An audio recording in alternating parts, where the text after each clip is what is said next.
Hello,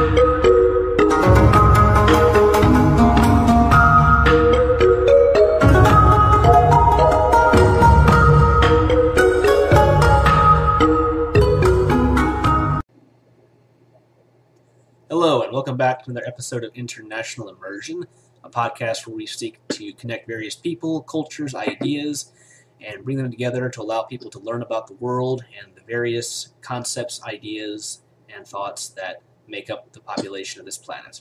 So for today's episode, I have my father back, and we're going to continue our discussion about some of his previous business experiences overseas. And last time we talked about primarily the business aspects that he had to deal with involving the people over there and what it was like to do business, the formalities, customs, traditions, and things like that. But for today, we want to kind of go and discuss more of the informal aspects of like the personal connections he made, what he would do in his off time with his colleagues and people that they would introduce to him, and so on and so forth. So, Dad, it's great to have you back again today. Thank you. Glad to be back. Likewise. So you already mentioned a lot about a lot of the business type of activities you would do over there, but I also know that you did a lot of things in your off time with those same people and people that they knew. Yes, I think in the early days, having an open mind and to a certain extent an open heart when I started traveling over there, kind of as a baseline, I was very curious about the cultures that I was going into. And, traditionally in a lot of the American or the Western cultural idea, connecting with people from different countries and nations, maybe that's not as prevalent as it was in my case. But I'm sure it is in a lot of people's cases. But that was really the springboard that kind of got me invited into a little bit more of the social circles associated with my business associates. I see. So you could say by the way you conducted yourself and how open you were, that opened more doors for you because maybe the individuals you were dealing with, they could sense you were more receptive to their ideas, and they thought, oh, we can include him on these things or on more things that we do on a normal basis. Yeah. Most definitely. I think that, they sensed, just like all of us sensed certain things in each other. I think they sensed my curiosity. And as I got to know them as, human beings and not as, Chinese, Taiwanese, Indonesians, whatever it may be, we were able to bridge over a lot of the maybe insecurities or feeling of maybe that cultural kind of shock or discomfort that some folks may feel, when they spend time in a very foreign environment, where they can't read the language on the signs, can't speak the language, all that kind of thing. Because for these folks, they spoke English. I didn't speak Mandarin or Taiwanese or anything like that. So I think they sensed that. So after the first couple trips, we kind of established, some initial connections. And as a result of those experiences between, my cohorts and myself, they started to invite me, to social events that weren't related to, say, business gatherings, business dinners, or negotiation situations, or factory inspection, or building product lines of footwear, or whatever it may be that we're working on at that time. I got invited. Primarily, what I remember was in the Orient, they have, Taiwan is where it really started. They had establishments called MTVs and KTVs. I'm sure you probably experienced, Oh, yes. I've experienced quite a few of those myself. Yeah. I think it was probably in, the late 80s, early 90s, all the way through the 90s, and even into the 2000s. The MTVs were a really fun place to go because that's where I got introduced primarily to those really huge laser discs. These were establishments where you'd get a private room. It's like a little theater, and it was all decked out. It wasn't like a couch or like someone's living room. And this was a place where it was almost like a huge bed, and then you had a huge projection screen TV, and you'd pick out the laserdisc movies that you wanted, and you'd sit, all together in kind of really a family kind of environment, which is, akin to a lot of their cultural elements and the closest they have with their families and their relatives. So I got kind of invited into those social circles, and the MTVs and watching American movies, of course, a few Chinese thrown in there with English subtitles. I got really close and developed friendships as a result of that, which had nothing to do with what I was over there to do business wise, from a professional perspective. And, that led to the KTV experience, which is similar to that, but it's all singing, karaoke, which I believe is a Japanese word. And they'd always want me to sing these songs, and they would sing their songs. So it was those two things combined to create, a cultural connection, a human connection between not only, us as people, but what we were interested in, the things that, gave us some happiness and, allowed us to kind of share stories, about our personal lives and how they were different, how they were the same. And, as a result of those early experiences, I came, to the realization and exception and the acceptance that these people, even though they looked different than me, they were no different at their core in a lot of different ways. They're human beings. That really opened a lot of doors. It helped me with business, as we, kind of touched on in the past. But it then got me invited to dinners, got me to meet, elderly, relatives. It got me invited to social events, a lot of the Chinese New Year events, that were going on. It was much more of an enjoyable experience because I had people to share it with. So it was kind of a progression. You started off with these MTVs, KTVs, and it kind of just built up, and you got more and more, involved in different activities. Yes, and that deepened the cultural perspective, because as things went on, it got there was more invitations to other types of cultural, social experiences, over there in the East.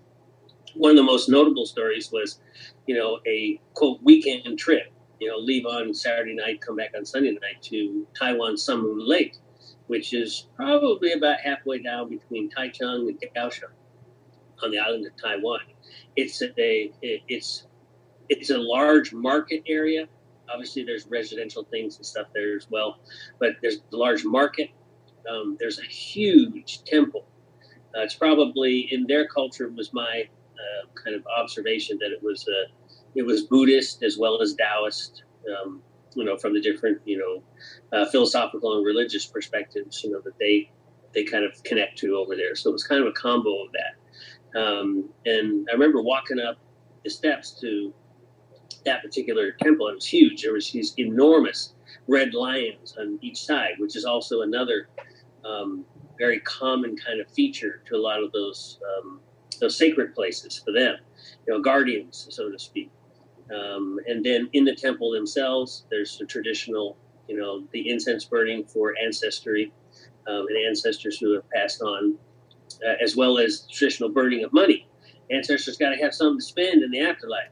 So that's something you could buy this, fake paper money that was a kind of a burning a homage, to your ancestral traditions.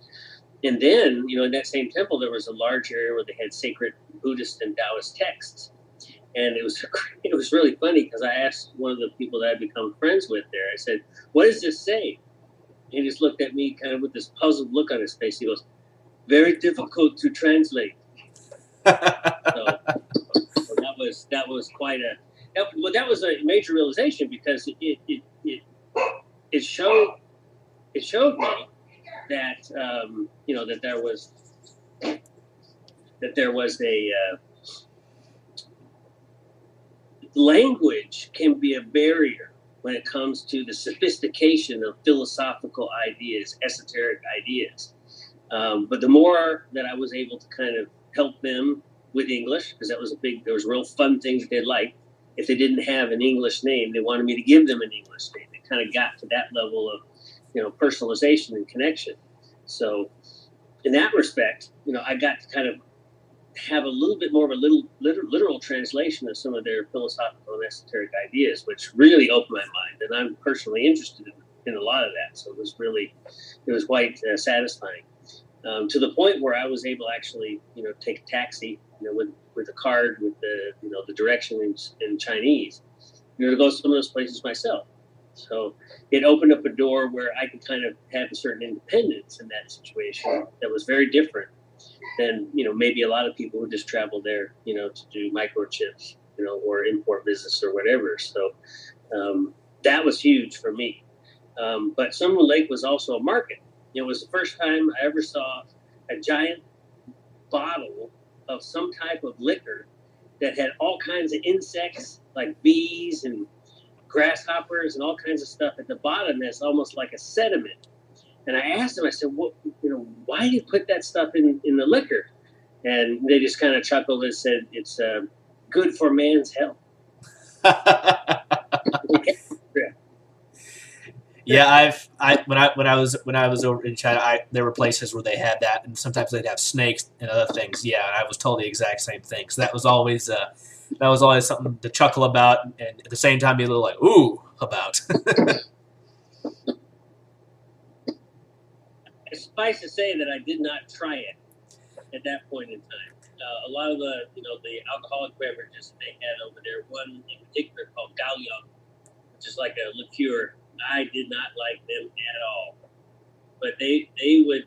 That was usually their choice, and they would indulge fully in that particular respect. But it was events like the Sun Moon Lake event, and also there in that same area there was this wonderful pagoda, and it was at the top of the hill, so you had like a small, it was like more than a hill, but you had to walk up a winding path to get to the top of it.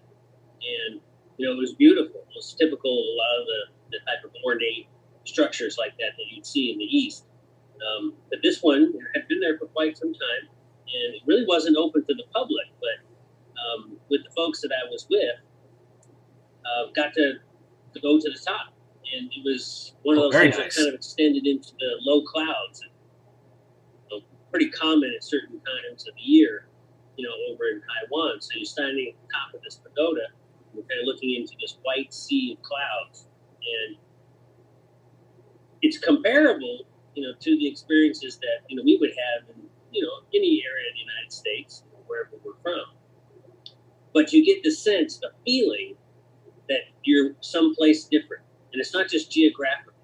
You almost get a connection or a sense of what this place represents, to all of the minds of the folks, that live in that area, that go there to be a part of, something spiritual for themselves. So that allowed me to dive deeper into, that part of their culture and, their kind of general collective unconscious, so to speak, which was, truly redefining for me.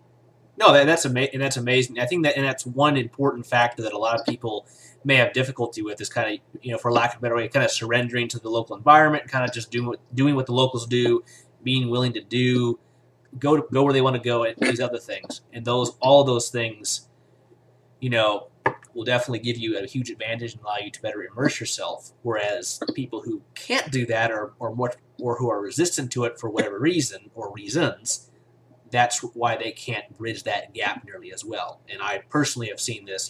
I kind of have. My experiences were different than yours because due to my own experiences over there in China and in Taiwan for a shorter period of time. But I saw a lot of people who could not do that for whatever reason, and it was pretty sad because they may have wanted to, but there was something about their beliefs, what they do, they just couldn't do it. Yeah, I agree. And it came from that initial curiosity, which then bridged over into a dialogue, and then an interaction. And then what really allowed it to come into being was the connection. Then you had connection. You actually became friends with people outside of the work environment to the extent that the invites that I mentioned. Another aspect of that, by not just going to places and experiencing, what was important to them in a spiritual, or social manner, but going into someone's home, having dinner with their relatives was another transformational process for me, because you weren't in a restaurant, you were in someone's private home. And usually, with a lot of these folks, they had parents and grandparents living with them. So there was a general curiosity on their side, because they felt, again, that curiosity and connection for me that I had with their relatives, whether it was a daughter, a son, cousin, whatever it may have been. They wanted to know what I thought of their country. And they wanted to know what it was like, maybe in a similar way, here in the United States, where our home is. And it really facilitated a lot of wonderful dialogue, about these people's and their human experience, things they struggle with, politics. In the case of Taiwan, the relationship to the mainland. Their politics is a little more dynamic. One of the things I like to watch on TV in some of my downtime was the Taiwanese parliament. They would always get into, sometimes, not always, they would get into, fist fights, or they would throw stuff at each other. And it's like, wow, imagine that happening in the halls of Congress, maybe it kind of came to that recent episode. But anyway. Still, that's quite unique, and it's like a little eye-opening, yeah. Like, whoa! Yeah, it was quite an experience, so, listening and talking with these people obviously was translated, because a lot of especially their elders or their grandparents didn't speak any English. So it was an opportunity for, their sons or daughters, whatever it may have been, to be able to be that facilitator and gain kind of greater insight by having to translate from English into Taiwanese, or Mandarin in this case. And one of the wonderful things that came out of that, because I found a lot of the Asian folks over there, Taiwanese, Chinese, whatever it is, they're extremely generous. So when I would come back, guess where I was invited? And guess what they had for me? They had gifts. Remember, one guy wanted me a gift. He was a supplier that we used for a certain part of the footwear products. But he also did cutlery, like knives and spoons and stuff. He gave me this incredible, cutlery set. That very nice. Unfortunately I couldn't take back with me. It just wasn't practical. To take it back. I mean, anyway, I probably could have had it shipped at that point. But I think the point is that I recognized how gracious they were. So I started doing the same thing. I remember one of the gentlemen that I worked with in the last few years, I ended up getting him his name, engraved on a lighter. Oh, very nice. And then I over him, and it was, you could tell that with every type of connection to the way in which they networked, the way in which they showed their appreciation to each other, the way they supported each other, gifts of some kind were indicative of a very special, you were thinking of them, and you wanted that relationship to be more personalized. So I'd bring vitamins, I'd buy perfume for some of the lady office workers, duty-free shops, all that kind of stuff. So it became, to a certain extent, like, I always had more to bring back with me than necessarily, I would bring. Oh, I can so relate. Because stuff I bought, I just replaced that with space with things that I was given. Oh, I've done the same thing when I'm going back and forth with some of my friends that I built up good relationships. They'd always get me stuff, I get them stuff, and like you said, that's with the culture over there. That's one way you really can build your friendship and build that bond. And it's also like it just shows how your gratitude shows their gratitude, and it's the the reciprocity there that's very important. Yeah, and I think that it was also it's one thing to show appreciation. But I think it's another thing to really authentically feel it. Oh, for sure. Yeah, it's very easy just to buy something and give someone that, but it's different to actually give it to them, but also go that extra mile and be legitimate in your feelings and thoughts. And the personalization, what I observed, when you personalize a gift like that, like the lighter, the great lighter, I mean, you saw a twinkling. I saw a twinkling in that person's eye. It was an observation for me that was very sublime, because I touched him in a particular way that maybe he was only used to from a certain cultural perspective. Or maybe it was even something that I brought with me from my culture that then opened his eyes or his heart, to experience, that a different level of appreciation for the way someone else saw him in that particular way. And again, there's a direct correlation to the success that I had in business ventures over there with the development of that social, cultural, spiritual aspect, of connecting, having that human connection. I think that's the best part. We talk about cultural immersion. If you're doing it right, in my humble opinion, then you're experiencing a connection that you never had before. Oh, I completely agree with you. I completely agree, and there's really nothing else like it if you can get to that point. Yeah, it's an amazing experience of humanity that, as we've touched on before, that transcends barriers, transcends things that maybe would be considered a deference or a difference that goes beyond what I think what people consider to be normal. It's a specialization of the appreciation process, which then it becomes completely new and utterly foreign even unto itself. And as a result, you yourself change in ways you never expect. And I think that, maybe if I could be so bold to say that more of the world needs that these days.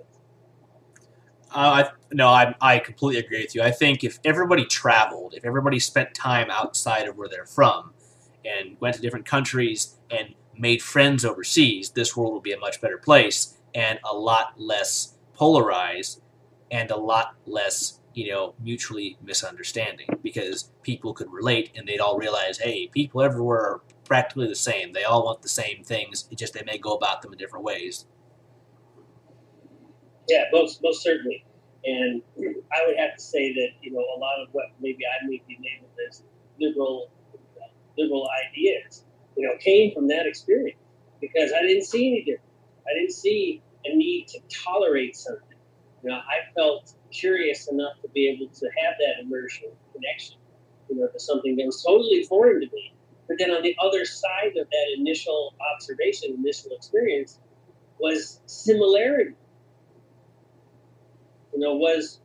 Was a connection, to other people that it defined the way that I looked at people in general for the rest, up until this particular point in my life, and continues to move forward. No, and like you said, there are all these subtle things you can do to build upon that. Like what I found is that, like, so many people when they went over to China or wherever, they would not try a lot of the local food. No, I can't do that. No. I found that whenever I meet with people or go to dinner or just do whatever, trying the food and not showing hesitance or like, oh, I'll try this, that really builds a lot of good, a very good impression, and also like mutual respect. Like, oh wow, he's willing to try everything here, and Yes. and I think in like a dinner, willing to try the food, willing to try what they do, or do the activities they do, and just that willingness. It may not even have to be like, oh, I'm so excited. Just, oh, well, sure, I'll do that. Yeah, I'll do that. That works wonders right there. Yeah, the old adage, when in Rome, do as the Romans do. Exactly. Whenever you travel to a place. Well, and I think, a philosophy I follow is when you go somewhere else, it's like you need to basically, you don't drop everything about what you do, what you don't do, where you're from, but you have to say, okay, I'm in this new place, new culture, new society. There are general things that are right. There are general things that are wrong, which I will abide by. But while I'm here, I'm going to do what the locals do. I'm going to try what they try. I'm going to do what they do. Not 100%, but to a large extent, because I can't expect them to conform to me. I have to conform to them while I'm here. Yes, and I think that from the opposite side of appreciation, that's what opens more doors. Consistently, more doors then become open, more open, more open. The difference with the experience associated with that. Everything from watching a movie together in a KTV or singing songs or an MTV, singing songs in a KTV, and then going to on trips that would be very normal to them, but maybe eye-opening to us. at the same time, then getting into their homes, and really experiencing, how they take care of their own family. You end up seeing that there's a lot of correlations between what we do, and it lends itself to the type of dialogue and interaction, that is mind expanding, it's heart expanding. And even when you see something very strange, even behind that curtain, it's just a representation, of that culture from a different point of view.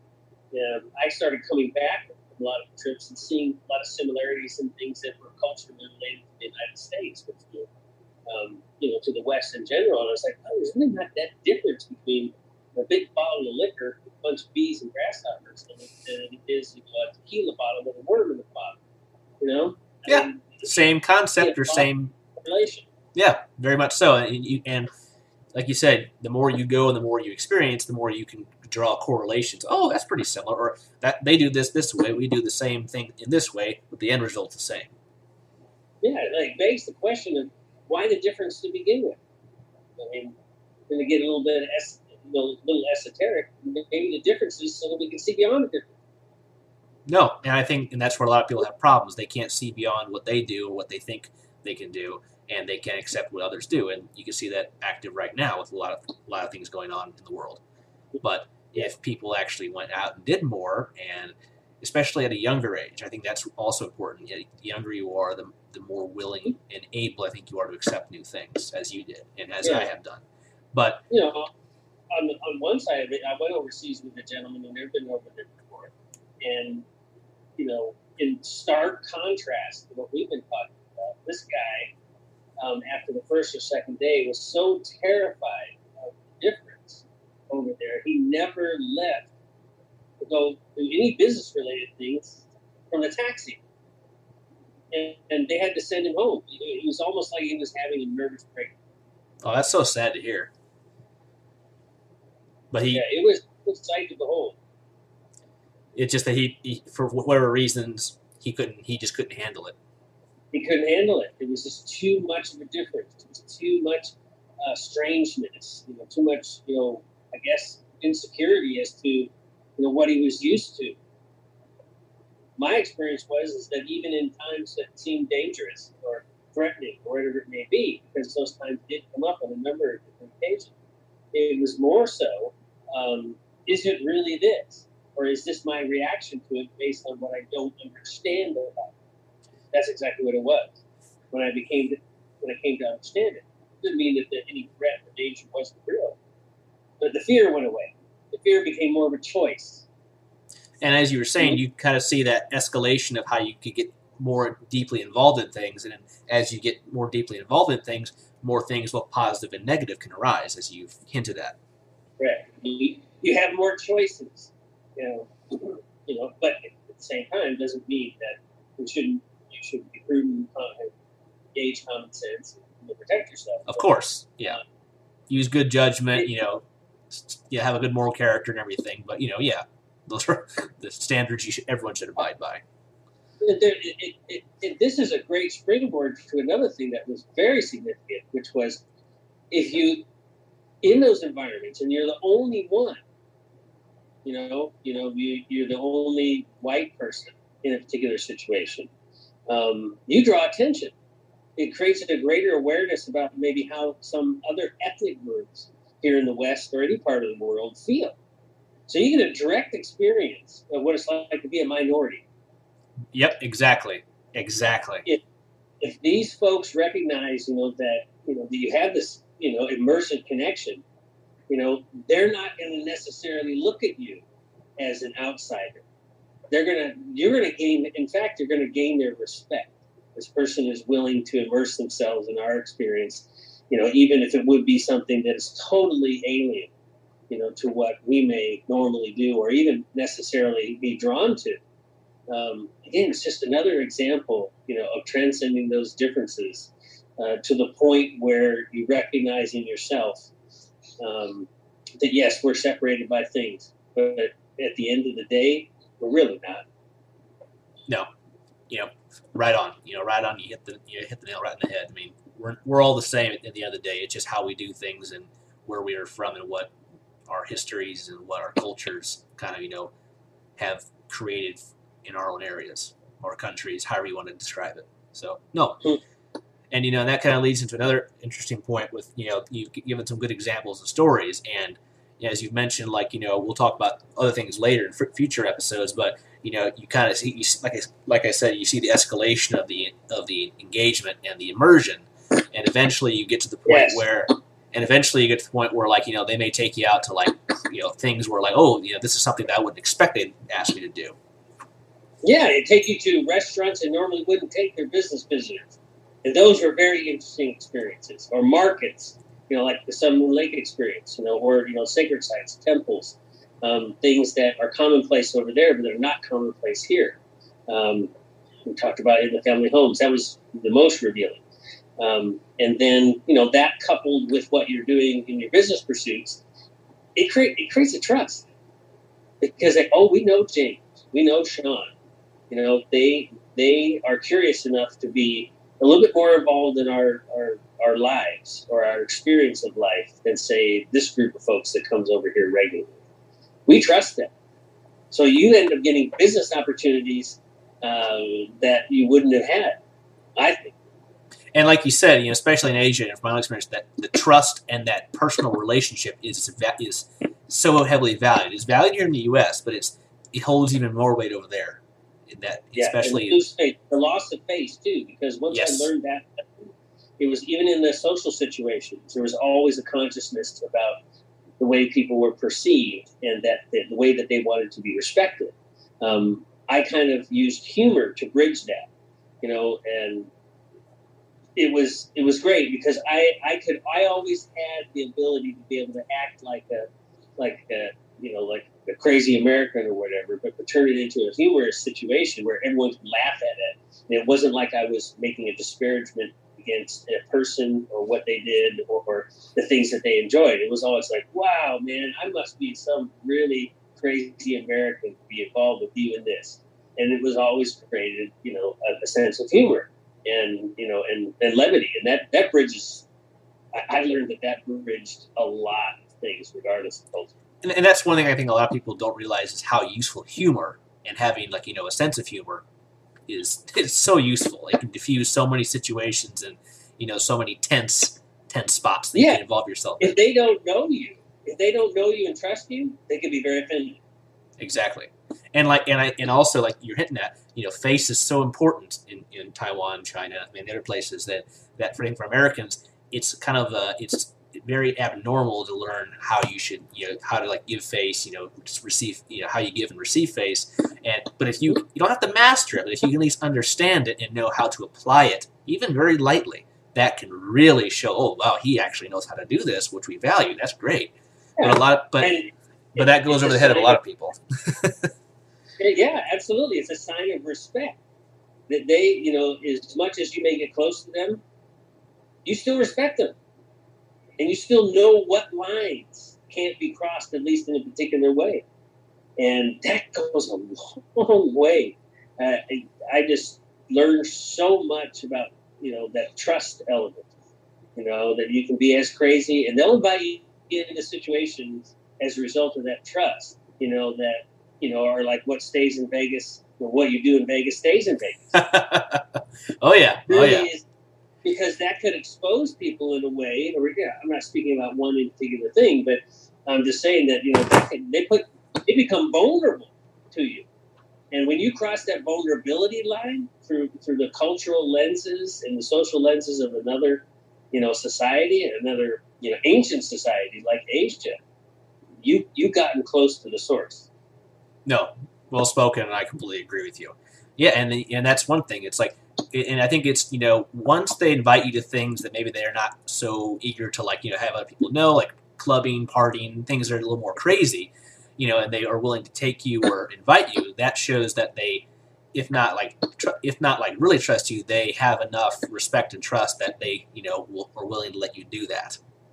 Yeah, well, you come to love each other, whether it's a friend relationship, romantic relationship, or whatever it may be. You come to deeply care for these other people. You love them. Yeah, and it shows you have their best interest at heart and vice versa. Yes, absolutely. Yeah, so like like we can go into this a lot later on, but so you could say like once you kind of got to like the family dinner level, and then later on there were crazier levels. Like, could you maybe describe like not too much, but that kind of briefly like what type of engagements maybe? You don't have to go like too detailed, just kind of like I can tell one PG story. Okay. We can maybe talk about the R-rated ones later, but the one PG story that I had was it was later on in time, so like before maybe a couple of years before I stopped traveling over there with insurance. But went with a gentleman to I don't think I shared this story with other podcasts. Stop me if I did. But we went to a field in Taiwan. Did I tell that story? No, I don't believe you have. I mean, but I think I remember this one. But yeah, we'd love to hear it. We went to a field where they had this temporary tent put up. It was like in a rice paddy field, in the middle of freaking nowhere. I mean, there was no. It was what we would call a much more rural area, even though it's a small island. They had set up an illegal gambling den, and there was entered. I was like, whoa, this is like, my friend was like, we're just gonna go out. We're gonna go someplace fun. You'll like it. And I was like, okay, sure, let's go. So it was an illegal gambling operation, and the entrances to the tent had armed guards. And that firearms in Taiwan are very controlled. You don't even have like hunting rifles and things like that. Like you have a gun illegally, you'll put you in prison. But these guys had firearms. Inside this was these low tables, like you know what I'm talking about, low tables with chairs. Yep. And there was probably like 30 to 50 people in there, all gambling. So there was a lot of money there, a lot of Taiwan bucks. Taiwanese dollars, yeah. And when I walked in, they all looked at me, and it was like it was one of those movies, where you walk into that bar in the Wild West, everybody stops talking and looks at you. And I was like, oh my gosh, I'm going to get a bullet in the head, But that's not what happened because I was with somebody who could bridge that. And they're like, everybody started laughing. You hear I heard out of the corner of my ear because I knew a little bit more Chinese. Like, the guaylo! Talk about feeling like a minority, especially in a potentially dangerous situation. If they would have thought I was some kind of informant, they could have took me off in the right pad and put a bullet in my head, and I would have never come home. But that's not what happened because I had a gentleman there that knew these people, even though it was an illegal operation. It was wow. Because I'm not really a gambler, but I sat with him, probably for 2 or 3 hours, and they just put the house money in. I mean, those tables were full of money. I mean, there probably was, and I'm just a very uneducated guess. I would say there could have been hundreds of thousands of dollars that were being exchanged during that gambling. So yeah, so more or less, this was not like a little gambling. This was a bigger. These had people who had money. It was probably part of a larger network of illegal gambling situations. It was primarily Mahjong. Okay. Mahjong, the little Mahjong. Yeah, it's one of the most popular games over there. What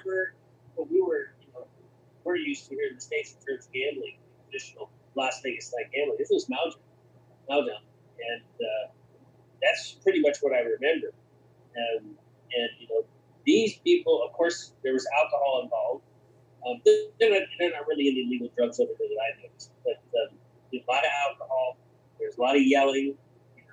Thank goodness none of the participants had firearms. It was only the people there to make sure that the authorities, or no one got out of hand.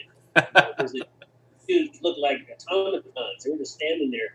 It was like, damn, these guys are serious. I mean, they weren't laughing. They weren't interacting with people. Like they were looking around like Secret Service dudes. So they had this very neutral, they were just like emotionless, like just fully involved in making sure that nothing got out of hand. Yeah, that's pretty much. They were there to protect those people as well as to make sure that there wasn't any tomfoolery, people trying to steal stuff or cheat or whatever like that. Yeah, I think that'd be a very bad idea to place like that. Yeah. But that was quite an experience, quite an experience, because that would there was danger there.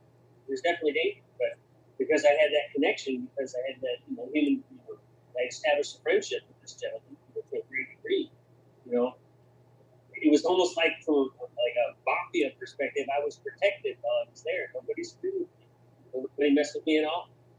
Some people, said, hi because they knew how to say hi in English, or I'd say hi to them, the people at the table, ni hao, ni hao, ni hao, that kind of thing. And it was like, there was some joking about how bad my Mandarin was. Something like, after I would say, Bukachi, like, you're welcome. People would say, they point at me and go, oh, Bukachi guy, So it was, again, you had that connection. They didn't feel threatened. They knew I wasn't there to disrupt their operation. It's a very practical example, of how that human connection and immersion, through people can totally change something that could have been very dangerous to something very benign. Yeah, and like you said, you would never have the opportunity to be in a situation like that if it wasn't for your business partners and the people they knew who you got to know, and you built those relationships and that trust more than anything with. And the vulnerability to allow it to happen. Yeah, and I know there's a lot more you just discussed about things you did, but that was like a good example right there of kind of just like how you go from just like simple, like, okay, let's go grab some food, to like, okay, let's go to somewhere like this. And yeah, but that's gambling out in the middle of nowhere. Yeah, I mean that you must have been pretty horrified when you're like, where are we going? And I can imagine they're driving out in the middle of nowhere, like, where are we going? I don't know. I was more curious than anything else. When we got there, the only kind of fear I really had was the guy was with the guns. But it didn't take long for that to kind of, wear off. I was more fascinated by the fact that I was totally, experiencing what it was like to be a minority in a potentially dangerous situation, and was totally fascinated with how I'd even been invited to something like this. I guess there was a certain thing in the back of my mind. If I got raided, I'd end up in Taiwanese prison or something like that. But that's not what happened. Thank goodness. But no, that's awesome. And it's kind of very cool in one way, but also a little like in retrospect, wow, what things could have happened with it, but they didn't. It's a PG, but somewhat extreme example of the type of depth that you can go into. Yes, there's places like that here in the United States, as an example, but not like that, and not in that type of cultural context. Exactly. Yeah, there's definitely differences, like the levels that you can kind of involve yourself. I mean, you can get just as deep in the U.S., but it would be different. It would not be the same, in the same manner or fashion, but as would be in Asia, because they're different. They're just the activities that people do here in the U.S. versus over there. They're just different. I mean, they kind of serve the same end goals. But they have a different flavor to them, but essentially at their root, there isn't that much difference. Exactly. No, and that's really awesome, Dad, that you kind of can document that progression and alongside with the business relationships you built. So throughout the times you go back there, you can build upon it. The same people, new people. Yeah, I feel a lot of gratitude, for those type of experiences and the process that allowed them to happen. Because it was, again, we started this conversation with curiosity. If I hadn't been curious when I went over there, if I had been rigid in my thinking, if I had a closed heart, it would never happen the way it did. No, completely. And I would say that, and like I said, the same with me. If I hadn't had the interest or the desire to learn, neither of us could have gotten exposed or ingrained as much as we did. Mm-hmm. So, and it goes to show, like, what's possible if you are willing to try things and you're willing to put like maybe your own biases or expectations aside. You can just say, okay, I'm going to go with it, and I think we need more people like that in the world these days, especially today. I think, I think the world is definitely getting closer due to technology, social media and things like that. But at the same time, we're also, I think, in a way more divided than ever because of so many other factors going on. Technology gives us a window into it. Yes. But you can't reach out and touch somebody. Yeah, and like you mentioned before, totally different dynamic. Exactly. Unless you actually travel and spend time in a different place, you're never really going to you may know about it, but you're never going to understand it.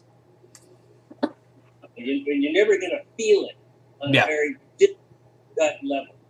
No, very true. Very well said, and I wholeheartedly agree. So, yeah, so that's really cool. You've given some good examples and kind of demonstrated kind of like the other half of like outside the business, what's possible while you're doing business, but during the off times, and what you can accomplish with those same people in a different context. And that's very interesting. So, do you have anything else to add, or anything else you would like to express to people about that? I just kind of like to bring the two together. Your international business is an important way that brings the world together. I mean, it allows us to to take advantage of all kinds of opportunities for commerce and economic development. Political interaction, whatever it may be, but it's tied up together with that human connected immersion that I think is so important about the podcast, because it gives folks like me an opportunity to share with people who may be considering or involved in this type of things. Don't forget about that, and the more that you open yourself up and be curious, to the human side of that experience, it can't but make everything else so much better. The deals are better. The negotiations are better. The product is better, because there's a level of connection, trust, vulnerability that in a very stark way, philosophically connects people together in a way that you would never have that with just the surface. So I think that with these two parts, business part and social connected part, the more both are vital, the more the whole, every part of it will be vital. Yeah, it's like you can't do anything just half. You have to do things as a whole. No, you can, but you won't get the totality of the experience. Exactly. You can get by, but you're not going to get the full result or the full reward. Yeah, there's a certain part of you that's got to go native. Exactly. Very well said. Very well said. Yeah, it's like goes back to when in Rome do it, the Romans do. When in Taiwan do as the Taiwanese do. When and wherever do what they do, as we've expressed over and over again. But it's just such a true statement. Yeah, that would be the way I'd tie it together. Very good. Well, Dad, it's been a pleasure talking to you today, and I think it's kind of nice to see kind of the other half of this, and sharing your personal experiences and the examples you have portrayed, and how you kind of that built up over time, and the fact that you were able to return and do that throughout those periods of time, the times from the late 80s through the 2000s, that gave you that extended period of time to build upon that and expand upon that. So yeah, I appreciate the opportunity. Well, my pleasure, and we're happy to have happy to have you on and express all the neat things you've accomplished and that you've done in your life. Right. So this has been another episode of International Immersion. Please let us know what you think of this episode. Leave us likes, suggestions, comments, and if you have any ideas of what you'd like to us to talk about next, shoot us an email at internationalimmersionpodcast@gmail.com, and we'll take any ideas into suggestion for future content. And we appreciate you listening in on this episode, and we will see you on the next one. Take care.